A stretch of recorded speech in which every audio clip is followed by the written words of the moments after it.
बिस्मिल्लाहिर्रहमानिर्रहीम। अस्सलाम वालेकुम नाज़रीन, मैं हूं आपका होस्ट अहमद फवाद। आज तारीख है 9 फरवरी और दिन है मंडे का। दो तीन खबरें हैं जी आज की व्लॉग में आपके साथ में शेयर करूंगा। पहली खबर तो यह है कि इमरान खान साहब और एस्टेब्लिशमेंट पैचअप हो रहा है और दोनों तरफ से नरमी दिखाई जा रही है। एक तो इमरान खान साहब की कल मुलाकात होने जा रही है उनके वकला से, और दूसरी तरफ सुप्रीम कोर्ट ऑफ पाकिस्तान जो है वो नोटिस भी लेता है इमरान खान साहब की मुलाकात ना करवाने के मामले पर। फिर इमरान खान साहब के केसेस भी लगाता है। फिर उसके बाद इमरान खान साहब किस हाल में है ये रिपोर्ट भी कल सुप्रीम कोर्ट ऑफ पाकिस्तान तलब करता है। फिर उसके बाद दूसरी तरफ देखा जाए तो अलीमा खान साहिबा, सुहेल अफरीदी, अचानक से रवैयों में तब्दीली आती है और सख्त जो अल्फाज बोले जाते थे, खासतौर पर अलीमा खान साहिबा, आज वो सुप्रीम कोर्ट के बाहर मौजूद थे, उन्होंने गुफ्तगू की तो वो सख्त अल्फाज नहीं थे उनकी गुफ्तगू के अंदर। कुछ एक्सक्लूसिव डिटेल्स आपके साथ में शेयर करूंगा जी कि क्या मामला चल रहे हैं और ये जो पैचअप हुआ है ना, इसकी वजह क्या है। एक आलमी वफ्द भी पाकिस्तान आया हुआ है, उस वफ्द ने भी एक अहम तरीन मुलाकात की है, उस वफ्द को भी कुछ यकीन दहानियां करवाई गई हैं। इमरान खान साहब से मुलाकात का मामला और इस वफ्द का आपस में कनेक्शन क्या है, कुछ तफसीलात आपके साथ शेयर करनी है। फिर इसके साथ आपको एक और खबर भी दूंगा जी कि एक आला अफसर जो हैं उनको मुअत्तल किया गया है। और ये जो आला अफसर है ना जी, इनकी कुछ अर्सा पहले एक वीडियो वायरल हुई थी जिनमें इनका जो लहजा था बड़ा मतलब तकब्बुर वाला लहजा था और ये कह रहे थे जी कि आप मेरा नाम नहीं जानते। ठीक है, इस पर भी कुछ एक्सक्लूसिव डिटेल्स हैं, वो भी आपके साथ मैंने शेयर करनी है जी। और फिर इसके साथ आपको ये भी बताऊंगा जी कि माशी जो सूरत हाल है ना, ये बिगड़ती जा रही है और हुकूमत ने इस मामले के ऊपर हाथ खड़े कर दिए हैं। इस पर कुछ तफसीलात आपके साथ में शेयर करूंगा। सबसे पहली खबर तो आपको ये देता चलूं जी, देखें दो बातें आपने अपने जहन में रखनी है इमरान खान साहब की मुलाकात के हवाले से भी या इमरान खान साहब की रिहाई के हवाले से भी। एक तो ये है कि आलमी तौर पर प्रेशर इतना ज़्यादा बढ़ जाए, एक तो माशत जो है वो इतनी ज़्यादा डूबने लग पड़े, आलमी तौर पर भी सपोर्ट ना मिले, आलमी इदारों की तरफ से भी प्रेशर आता रहे। तो एक तो ये है इमरान खान साहब की रिहाई का तरीका जी कि ये जो रजीम है इसको घुटने टेकने ही पड़ेंगे। और दूसरा ये है कि जाहिर सी बात है इमरान खान साहब इनको कोई एनआरओ दे दें, लेकिन इसके साथ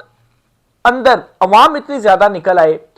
मिलियंस ऑफ की तादाद में अवाम निकले और इनकलाब आ जाए, खामोश इनकलाब आ जाए, तो उस सूरत में चीज़ें जो मुमकिन है वो हो सकती हैं। लेकिन इस वक्त जो सूरत हाल बन रही है ना, वो ये बन रही है कि मैशत जो है वो डूबती जा रही है और ये अपनी नाकामी का एतराफ़ कर रहे हैं। कुछ जो खुद साख्ता तर्जुमान है एस्टेब्लिशमेंट के, ख़ासतौर पर कुछ जो सहाफ़ी हैं जिनके बारे से ख्याल किया जाता है खुद साख्ता तर्जुमान है, वो हुकूमत के ख़िलाफ़ अब बयानियाँ बनाने में मसरूफ़ हैं या वो अब ये ख़बरें जो है वो फैला रहे हैं कि जो मैशत है ना ये हुकूमत से संभल नहीं रही और अगर इसी तरह से चीज़ें चलती रही ना तो दिवालिया हो सकता है और कंपनीज जो हैं वो छोड़ छोड़ कर जा रही हैं, इन्वेस्टमेंट जो है वो हो नहीं रही। तो जब इस तरह की चीज़ें होने लग पड़े ना तो ये क्या है, दबाव है। एक तो ये भी दबाव हो गया, दूसरा आलमी सतह के ऊपर भी आपके लिए जो चीज़ें हैं ना वो बहुत बुरी होती जा रही हैं। नंबर वन ये जी कि आपका जो इजलास बुला लिया गया पीस बोर्ड का, लास्ट व्लॉग में इस वाले से डिटेल शेयर कर चुका हूँ 19 फरवरी को। ज़ाहिर सी बात है आहिस्ता आहिस्ता डूम और के मुतालबे आएंगे, आप वो मुतालबे पूरे नहीं कर पाएंगे, तो आपके पास एक ही ऑप्शन है जी कि इमरान खान साहब को अगर आगे कर दिया जाए तो उस सूरत में ही जो बचत है वो हो सकती है। बहरहाल डेवलपमेंट आज क्या हुई है, आज जी एक तो बाखबर हल्के ये दावा कर रहे हैं जी कि इमरान खान साहब की मुलाकात कल हो जाएगी और दो तीन ज़राए से ये खबर सामने आ रही है। ज़ाहिर सी बात है कन्फर्म तो किसी ने अनाउंसमेंट नहीं की, लेकिन ज़राए दावा कर रहे हैं जी, बाखबर हल्के दावा कर रहे हैं कि इमरान खान साहब की कल वकला की हद तक मुलाकात करवा दी जाएगी, खासतौर पर बैरिस्टर सलमान सफदर जो है उनसे मुलाकात करवा दी जाएगी और मेक श्योर किया जाएगा कि इमरान खान साहब की जानिब से कोई स्टेटमेंट ऐसी सामने नहीं आती या सलमान सफदर जो है वो ऐसी कोई स्टेटमेंट ना दें जिसमें कुछ सख्त अल्फाज इमरान खान साहब ने यूज़ किए हों। बस केसेस से मुतलिक जो गुफ्तगू है वो अपनी करें, सियासी गुफ्तगू ना हो। और अच्छा, एक तो ये खबर आ रही है। दूसरी तरफ जी रवैयों में बड़ी तब्दीली हुई है। पहले तो मैं आता हूँ जी, अलीमा खान साहबा आज सुप्रीम कोर्ट पे मौजूद थी जी, केसेस थे इमरान खान साहब के, उन्होंने बाहर आकर गुफ्तगू की। लेकिन उनकी गुफ्तगू में एक तो मतलब है कि जिस तरह से वो एग्रेसिव मूड में होती थी आमतौर पर जब अडयाला जेल के बाहर जाती थी और वो गुफ्तगू करती थी, तो मूड उनका चेंज था आज, जो मैंने ऑब्जर्व किया, और कोई सख्त बात उनकी जानिब से आज नहीं की गई। सुहेल आफरीदी जो है उनकी तरफ से भी मुकम्मल खामोशी है जी पिछले कुछ दिनों से। 8 फरवरी में भी कोई मतलब अगर आप एहतजाज को देखें, शटरडाउन हड़ताल तो थी, लेकिन इदारों के हवाले से कोई भी बात नहीं सामने आई। तो सुहेल आफरीदी की तरफ से भी खामोशी है जी, उनका भी जो लहजा है वो नरम हुआ है। फिर नजम सेठिया दूसरे भी कुछ साफ़ी खबरें दे रहे हैं जी कि मामलात जो है वो चल रहे हैं और टेम्परेचर कूल डाउन हो रहा है। और माफ़ कीजिएगा, अच्छा, इन सारी खबरों के दौरान क्या होता है जी कि दूसरी तरफ का रवैया किस तरह से तब्दील हो रहा है कि आज सुप्रीम कोर्ट ऑफ पाकिस्तान में इमरान खान साहब के कोई 13 के करीब केसेस समाअत के लिए मुकर्रर होते हैं, और इन केसेस में एक तो इमरान खान साहब से फौरी मुलाकात की इस्तदा की जाती है, वो इस्तदा तो मुस्तरद होती है, लेकिन चीफ जस्टिस जो हैं वो हुकूमत को, अटॉर्नी जनरल को नोटिस जारी करती है कि आप आएँ और बताएं क्यों इमरान खान साहब से मुलाकात नहीं करवाई जा रही। तो ये एक बड़ी डेवलपमेंट है जी कि कल अगर इमरान खान साहब से मुलाकात करवानी है तो वो कैसे करवाई जाएगी, कि सुप्रीम कोर्ट चूँकि सुबह 9:30 बजे केसेस हैं, ये वाला केस मुलाकात वाला मामला दोबारा टेकअप होगा सुप्रीम कोर्ट में ही, ठीक है। और आप देखें कि आज समाअत हुई है, जहां पर 1 साल से केसेस लग नहीं रहे थे, वहां पर 1 साल के बाद आज केसेस लगे, और फिर उसके बाद समाअत ज्यादा मुलतवी नहीं हुई, हफ्ते 2 हफ्ते या महीने की डेट नहीं मिली, कल की डेट मिली है। कल 9:30 बजे समाअत होनी है, और अगर उसमें इजाजत दे दी जाती है तो अडयाला जेल में मुलाकात का टाइम 2 के बाद होता है, 2 से लेकर शाम तक या 3 से लेकर शाम तक मुलाकात का टाइम होता है। तो इस तरह से वकला से मुलाकात हो सकती है। अगर चीफ जस्टिस जो है वो कल ये कह दे कि ठीक है, सलमान सफदर साहब जो हैं उनकी जो मुलाकात है वो किसी इसके सिलसिले में करवा दी जाए, और फिर इसके बाद चीफ जस्टिस जो हैं यहया अफरीदी साहब, उन्होंने इमरान खान साहब जेल में किस हाल में है रिपोर्ट जो है वो तलब कर ली है, और कल ही तलब की है। ये रिपोर्ट भी चीफ जस्टिस साहब जो है उनके सामने रखी जाएगी। अब चीफ जस्टिस यहया अफरीदी साहब जो है उनके हवाले से क्या एक तासुर है, क्या ख्याल किया जाता है, ऐसी बात है जिस मतलब जब से वो चीफ जस्टिस बने हैं, इमरान खान साहब के मामले को लेकर देखा जाए कितने लेटर्स, कितनी चीज़ें हुई, लेकिन कोई उनके ऊपर उनकी जानिब से जो एक्शन है वो नहीं लिया गया। तो अचानक उनकी तरफ से ये एक्शन लेना ज़ाहिर सी बात है, पसे पर्दा कुछ जो मामलात हैं शायद वो चल रहे हैं। फिर एक और भी इसकी मैं रीज़न समझता हूँ, और वो रीज़न ये है कि आज अक़वाम मुत्तहिदा का जो वफ्द है ना वो पहुंचा सुप्रीम कोर्ट, और उन्होंने मुलाकात की चीफ जस्टिस यहया अफरीदी से। अब मैं आता हूं जी कि जो मैंने शुरू में आपको बात की ना, एक माशी तौर पर इनके ऊपर प्रेशर आता रहे, और मतलब ये जो सारा पैचअप हो रहा है ना, इसकी रीजंस क्या हैं। एक आलमी सतह के ऊपर इनके ऊपर प्रेशर आए, तो यूएन का जो वफ्द है ना आला सतह का, वो पहुंचा है सुप्रीम कोर्ट, और उन्होंने चीफ जस्टिस यहया अफरीदी से मुलाकात की है। और आप देखें कि यूएन का जो वफ्द है वो इंसाफ की फराहमी से रिलेटेड उनकी मुलाकात थी, निज़ाम से रिलेटेड उनकी मुलाकात थी कि क्या आप जो है वो किस तरह से आपका सिस्टम है, क्या क्या आप केसेस सुन रहे हैं इमरान खान साहब के। जैसी बात है उसमें फिर यही है इंसानी हकूक़ की के हवाले से भी चीज़ें हैं, इमरान खान साहब के भी उसमें केसेस आ जाते हैं कि वो क्यों नहीं लग रहे। तो चीफ जस्टिस साहब की जानिब से यकीन दहानी ये करवाई कि नहीं सिस्टम जो है वो सारा ठीक है। तो उसमें शायद एक ये भी बता दिया गया होगा, अगर इमरान खान साहब वाला मामला डिस्कस तो नहीं हुआ होगा, लेकिन अगर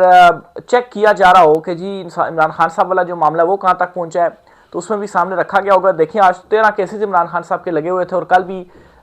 हमने रिपोर्ट भी मंगा ली और ये भी कर लिया है, तो ये उनके सामने जो रखा होगा। तो इसका मतलब ये है कि जो प्रेशर है ना वो वहाँ से भी आता जा रहा है। तो देखें जी कल मुलाकात होती है या नहीं होती, बाखबर हल्के तो ये दावा कर रहे हैं। और जो आपके सामने मैंने ये डॉट कनेक्ट किए हैं जी, जो रवैये में तब्दीली आई है, चूँकि ये जो रवैये में तब्दीली है ये तो सामने देखी जा सकती है ना, चले बाकी आप चीज़ें इसी बुनियाद के ऊपर अगर अखज़ भी कर रहे हैं, तो रवैयों में तो तब्दीली आ रही है ना, फिर अचानक से केसेस लगना। तो बहरहाल देखें कल मुलाकात, मतलब है कि मुझे तो ऐसा लगता है कल मुलाकात हो जाएगी। फैमिली से मुलाकात हो पाती है या नहीं हो पाती उनकी, ये भी जो है वो कल कंफर्म हो जाएगा। बहरहाल कल का मैं ये है कि बखबर हल्के दावा करें जी कि मुलाकात एटलीस्ट वकला के साथ ज़रूर करवा दी जाएगी। अगली खबर है जी कि आला सतह का एक वफ्द जो है, आला सतह का वफ्द कह रहा हूँ, एक आला अफसर हैं जी, बेसिकली SHO हैं, जिनका नाम है अशफाक वड़ाइच साहब, इनको मुअत्तल कर दिया गया है। अच्छा, अशफाक वड़ाइच साहब जो है ना, इनकी एक वीडियो बड़ी ज़्यादा मशहूर हुई थी, गालबन कोई धरना या एहतजाज वगैरह चल रहा था,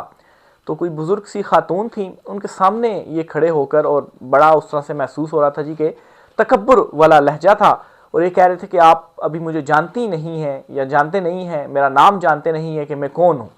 तो वो बेसिकली जी अशफाक वड़ाइच साहब जो हैं उन्हें आज मुअत्तल कर दिया गया है। क्यों मुअत्तल किया गया इसकी भी रीज़न सुन लें। ये जो इस्लामाबाद में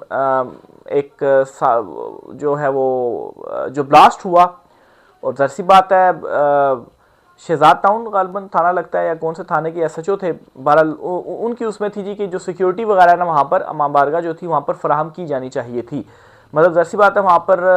इमाम बारगाह हो, अगर कोई उधर महफिल हो रही हो कुछ इस तरह से हो तो वहाँ पर सिक्योरिटी वगैरह दी जाती है। खैर वहाँ पर हो रही थी महफिल या नहीं हो रही थी, लेकिन ये था कि इनकी हदूद में आती है तो वहाँ पर सिक्योरिटी की जो जिम्मेदारी है वो ज़ाहिर सी बात है इनकी है, तो इनको जो है वो अब मुअत्तल कर दिया गया है। तो मेरे ख्याल से अगर कल को इनको कोई नहीं जानता था कि इनका नाम क्या है, तो अब ज़रूर लोग जान गए होंगे कि ये अशफाक वराइस साहब है जिनको मुअत्तल किया गया है। इसके साथ ही जी एक दो और ख़बरें भी हैं। गजा जो अमन बोर्ड वाला मामला है, ट्रंप वाला पीस बोर्ड वाला मामला, जो मैं आपको बता रहा हूँ कि आलमी सतह पर भी जो इनके ऊपर प्रेशर आता जा रहा है, ये खुद एक्सेप्ट कर रहे हैं कि जो माशत है वो हमसे चल नहीं रही है, और ऊपर से यूएन के वफ्द भी जो है वो आ रहे हैं, खान साहब के केसेस भी लग रहे हैं, तो एक और जो प्रेशर इनके ऊपर पड़ गया है ना, तो वो जो पीस बोर्ड है ना ट्रंप वाला, उसका इजलास बुला लिया गया है 19 फरवरी को, यानी कि आज 9 तारीख है, तो 10 दिन के बाद वाशिंगटन में बुलाया गया है। और फिर ये है जी कि रमज़ान में, क्योंकि मेरे ख्याल से पाकिस्तान में रमज़ान शायद 18-19 तारीख को ही रमज़ान मुबारक का जो महीना है वो शुरू हो जाए, तो इजलास जो है वो बुलाया गया है। अब आप अंदाज़ा यहाँ से लगाएं कि एक ऐसा कंट्री भी वहाँ पर होगा, एक ऐसा मुल्क भी वहाँ पर होगा जिसके हवाले से जो हमारा पासपोर्ट है ना उसके ऊपर लिखा जाता है कि ये पूरी दुनिया के लिए वैलिड है, पूरी दुनिया में ये पासपोर्ट चल सकता है एक्सेप्ट इस एक कंट्री के। अब जब उस कंट्री का हेड वहाँ पर होगा, ज़ाहिर सी बात है आमना सामना तो होता है,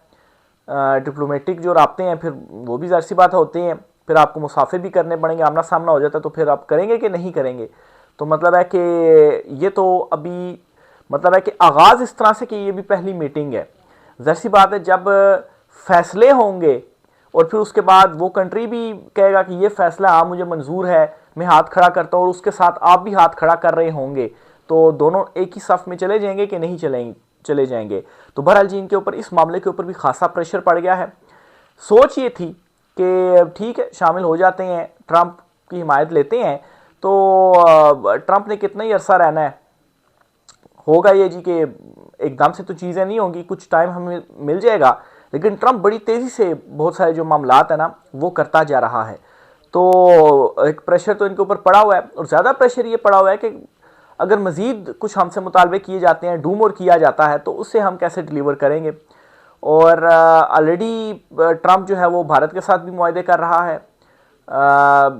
तारीफ़ें तो हमारी कर रहा था, भारत को जो है वो काफ़ी ज़्यादा उसने बेइज्जत भी किया, लेकिन आखिर में जाकर मुआहदे भारत के साथ हो रहे हैं। यूरोपीय यूनियन भी भारत के साथ जो है वो फ्री ट्रेड के मुआहदे कर रही है,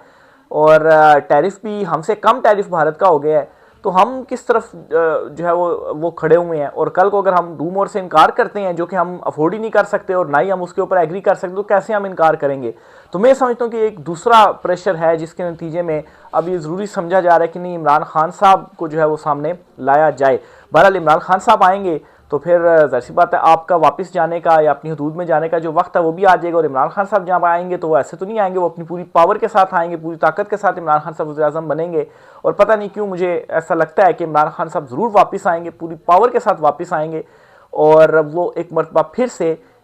इस मुल्क के जो वज़ीर-ए-आज़म है ना वो बनेंगे। तो बहरहाल ये एक गट फीलिंग है मेरी। आखिर में जी आपको बताता चलूँ कि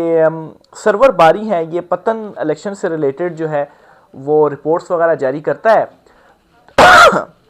उसके सरबराह है सरवर बारी। इन्होंने जी एक स्टेटमेंट दी और कहा है जी कि इन्होंने माफ़ कीजिएगा ऑडिट किया 265 हल्के जो कौमी असम्बली के हैं 2024 के इंतखाबात के। तो इसमें जी इनको मालूम ये पड़ा जी कि 207 हल्कों के जो फॉर्म 47 थे ना उनमें गड़बड़ थी, यानी कि कोई 80% हल्कों में जो धांधली है ना, जो मैंडेट चोरी है आप कहें वो किया गया है। तो यानी कि 80 हल्कों 207 80%, तो ये सबसे बड़ी मैं समझता हूँ जी कि जो मुबैना धांधली है ना जी वो फिर हुई है। और इमरान खान साहब का